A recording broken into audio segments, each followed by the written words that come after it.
So I want you to tell me five things, four or five things, which if someone who's attempting 2026 attempt should do to ensure that the first attempt gets screwed. One size fit all policy won't apply. But there could be general broad guidelines which I feel applies to more or less to everyone. What you don't measure, you cannot manage. It's from this book. Okay. Yeah. So the question is this. Have you noticed something which to you it appeared like common sense while you were preparing, but a lot of people seem to have missed those elements in their preparation, and because of that they would have gotten a lower rank than what they probably deserve? What are some of the things that you've observed? A lot of people say that you analyze it and understand how is UPSC doing. I did not get that time, or I did not have that maturity that I could do that analysis, that how the UPSC is asking questions. A lot of the people who have asked me, is this one page a note, like one topic, one page, did you make this very late?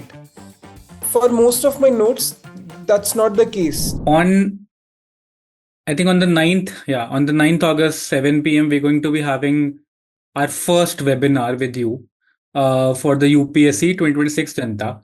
And the way I've understood the psyche of the Gen Z kids, is this key. We can automatically understand what's the bad stuff. It's difficult for us to know what are the good things to do, what we should feel gratitude about. But we know, okay, what are the things which will screw our mind, which screws our headspace. So I want you to tell me four or five things, which if someone who's attempting 2026 attempt should do to ensure that the first attempt gets screwed. 5 things which you should do, and in the depth at which you should do it. That's the question which we'll take. So before a disclaimer, there's no one size fit all policy won't apply. But there could be general broad guidelines which I feel applies to more or less to everyone. First that comes to mind, if a first way in which you can definitely ruin your chances is if you do not plan. Okay. One of my teachers used to say, if you are not planning, then you are if you fail to plan, then you plan to fail.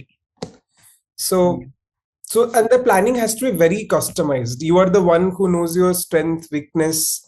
You know how many hours you can put in. You'll take a job, you'll not take up a job. You'll do with other commitments. There's other personal, professional commitments.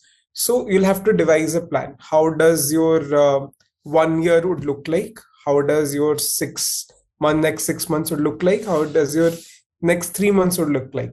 Obviously, the larger the gap is, like if you're seeing from a 1 year perspective, it would be very broad as compared to, let's say, when you're deciding how your next month would be looking like. So you should have an agility to ensure that you are adding and deleting stuff in your general planning, but you should have a clarity that what subject would go when, and or by what time your optional will be done, what time will be attempting tests, and those things, those broader ideas, so that to ensure that you are that would also give an idea that what are the contents of UPSC, and also there will be a checklist in front of you. Okay, these are things I'm doing it. So point number 1 to ruin your chances, that don't make a plan. Yeah. And you're closer to ruining it. Okay, then yes. What else should I do? Second is, if you're not measuring yourself, like what you don't measure, you cannot manage.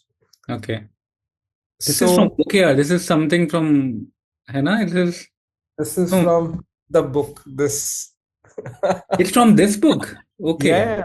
But it's also an observable key, something OKR metrics. What you can't measure, you can't improve. Something like that. But he has quoted a lot of times. So Amit Shah. Okay. So, interesting. But I think I have also somebody who has always loved to measure myself, but measuring in 2 ways. One, through a test, quantifiable way in which you measure yourself, prelims, mains, both, and a continuous approach in which also you track yourself that you're improving upon your last test. Obviously, there would be ups and downs, but gradually the graph should look like that you're growing. And second, a qualitative measurement, a qualitative comparison about how you are performing, how your answers look like as compared to the Topaz copies.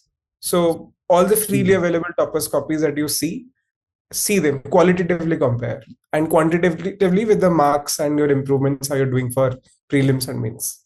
Okay, so what we'll do on ninth is that, we'll show your answer copies. And if you remember from your memory what all, massive improvements you did among those many monthly attempts, that would be interesting to know. So as to get a sneak peek in your mind, ki yaar, what comes with maturity? Okay, Correct. just get that. Okay, so two pointers. One, don't plan, and then you'll fail. Second is that do not measure, so you cannot improve. Third, Correct. Third is not building your own content. okay. This comes true especially for mains, Mm-hmm. that because a lot of these contents are in silos, that you do not get everything at one place. And in everything that is also these materials, compilations are coming up, you kind of still would need enrichment from your side. So I felt that if you don't build content by taking the best from various sources, then that is also one way you are planning to fail. That does not mean I'm saying that you refer multiple sources. What I'm saying is that you'll have to enrich your content, and for that enrichment, you might require to refer to 2-3 things. So Okay. one subject does not mean you refer one particular source for that, but for one topic, one source, but for one subject, you might have to refer to multiple Multiple. sources. Okay, so two things on this. One, your notes are public, and we'll rehash the link of your Telegram and your notes to download again. But second, for most of the beginners, the topper notes, they look like, heavy, dense forest, like, a lot of stuff, because you have condensed eventually to be a one pager. And to you, it might look like interconnected islands. Okay, yahan se ye hai, then a branch here, and then if a beginner has to go through your notes on the day one, is that what he or she will be able to understand better? Yeah, those are directives of sorts. Ki, okay, your notes eventually should look like this. Like, how should we eventually use your notes better? So I wish I could actually tell how and when I had made my notes, but there's no timestamp to it, so I cannot really tell you how this process happened. But a lot of the people who have asked me, ki, is this one page a note, like one topic, one page, did you make this very late? For most of my notes, that's not the case. I started making those notes since it was picked up from the Samachar Manthan magazine itself, especially for GS2 and GS3 notes. A lot of these were like one issue that is talked about in the magazine as making a one-pager note of it. The template was same. You write an introduction, data and stuff. There is bodies, issues, challenges. You solve it, and what is the conclusion? Hmm. And so, but then obviously a lot of that notes also got condensed. A lot of data enrichment also happened on that. A few of the topics I sat down after, let's say, 5-6 months of my preparation, I did that. But those one pager notes also started being prepared from the starting week itself. Okay, so the same sheet you kept on adding more and more Yes. dimensions. Yes. That's Yes. cool. So Yes. 3 points now we have. Uh, do not plan, and do Not not measure. measure, and do not make your own notes. Yeah. Okay. Fourth. Uh, do not make PYQs as your best partner in the Best partner examination. of crime in this. Okay. Yeah. How Yeah. did you genuinely benefit from the PYQ? Second, how many dimensions did you benefit in the PYQ space? So to be fair, I'll admit for prelims, I did very late. Okay. Uh, I always felt that I'll do it, and I kept on procrastinating it. So before 2 months, 2.5 months, I actually sat down with the prelims book, previous book, and I did that. But what happened is that, in a way or the other, what content you read, the kind of test series you would have applied, they would have covered the PYQs and all. So I could not really test myself. But what I did with them was, for every option that I had, and I had no knowledge about those options, I sat down and researched a bit. Or what was given in the Hmm. explanation, so I sat down and researched a bit. So from a content perspective, I gained a lot. A lot of people say that you analyze it and understand what is how is UPSC doing. I did not get that time, or I did not have that maturity that I could do that analysis. That how the UPSC is asking question, and that's why probably I was most nervous for you prelims too. So can't really say about UPSC prelims, but I would advise if you could, if I could have like done that, but like much before, then I could have been more confident for prelims. And did you do But the for same for mains? no, for mains, I was very clear. What I did is that whenever I was starting a topic to make notes for, or in various intervals as well, I used to skim through the mains PYQs for that particular topic. For example, let's say there's a topic on Samachar Manthan which has come about independence of judiciary or anything about judiciary. I I'll have there are a lot of compilations which come topic wise PYQs. I'll just look up on judiciary what kind of questions are asked. So that's how I'll tune in the way I make my notes as well. I'll understand, okay, this is usually asked. And let's say all these notes which were not organically made by Samachar Manthan, and I had to sit down and make my notes separately as well. For that also, let's say I was making notes for internal security. I skimmed through all the questions of internal security for the last 10 years and saw, okay, for these aspects, what different type of questions they're asking. And So I like need to ensure backtracking that the I whole thing. backtracking, yeah. So I Okay. would advise that for in hindsight, before you are reading a topic, go through the mains PYQ. After you are reading a topic, just after that, go through prelims PYQs, so Acha. that you can Okay. test yourself. Okay, great. 4 points. Is there anything else? Any other point someone could do to grow Uh, in? Not taking care of your physical and mental health. Okay. Yes. Yes. Were you, and everyone knows a lot about this, especially for your case, but did at any point of time in your preparation, did you have any peer to study with or exchange notes with, or it was all mentors and no peer? Except for after mains when we were like the prelims results, the mains results were not out, but 10 days before through Telegram, I had met a great guy. We were just discussing interview Okay, stuff. cool.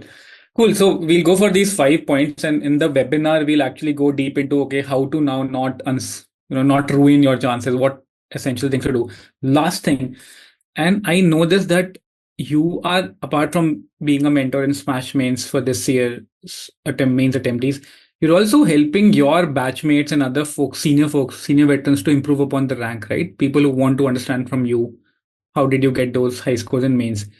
So the question is this: have you noticed something which to you it appeared like common sense while you were preparing, but a lot of people seem to have missed those elements in their preparation, and because of that, they would have gotten a lower rank than what they probably deserve? What are some of the things that you've observed? One thing I saw that what felt very obvious to me is the generation of points. It like really I did not face a lot of problems with generating points. I was always with abundance of points. That one, and second, using the value addition material. Everything that I was using as I had a structure. I was writing a phrase, the subheading and an argument, and then a value addition material to support it. That came very organically. I did not have to think. And a lot of the people of my peers or anybody who has written multiple times, upon interaction, I saw that there's a lack of internalization of those things, or maybe to recapitulate them the same and bring it creatively is which I felt was obvious, but probably not so. मतलब idea level pe they know the stuff, but they're not able to Yes, execute it on paper. yes. And in my opinion, the everything else, I might not say with that much confidence, but probably because since I started writing these Samachar Manthan tests, that really helped. In hindsight, because uh, once you crack the knack of the writing answers, you will get through it. But obviously, but also I'll take admit the privilege of being good at writing all my life, like even write answers and all. So that would have helped, but I've done also intense answer writing, not like answer writing, but give tests in the form of Hmm. answer writing, which must have helped. Awesome. Okay. So cool. In the webinar, we'll discuss these 5 points and any other insights. क्योंकि beginners को ना हमेशा ये जानना रहता है कि जो वेटरन्स हैं जो रैंक इंप्रूव करें ना what are the areas where they are those are the gaps that they are trying to bridge so that when the guys are starting out they'll make sure that those should not be our blind spots, and that's important to know. I mean, I'm also checking answer essays especially of people, and I see even people are going to improve their ranks. I mean, existing IPS, IRS officers or probationers, they are not there yet in terms of abstract thinking and reflective topics, etc., etc., which is something I agree. Writing from day one should help if you're Hmm. writing from day one. Cool. We'll see you on the 9th then.